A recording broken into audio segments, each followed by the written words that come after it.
السلام عليكم ورحمة الله وبركاته. النهاردة هنتعلم ازاي نعمل سجاف لديكولتيه بشكل مربع. يعني انا عندي الدريس ده، انا اصلا الديكولتيه بتاعه على شكل مربع.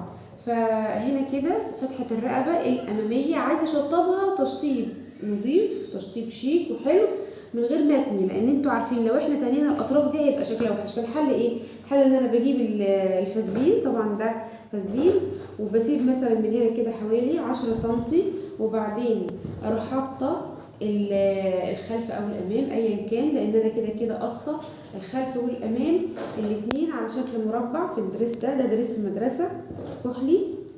هنحطه كده وبعد كده نروح نشف الحدود الداخليه بتاعه المربع. يعني ادي كده خط هنا كده،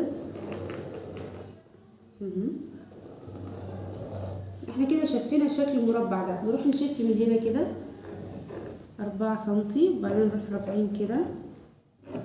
يبقى احنا عاملين الحته دي زياده احتياطي، يعني ممكن نحتاجها ممكن ما نحتاجهاش، والحته دي كده احتياطي برضو.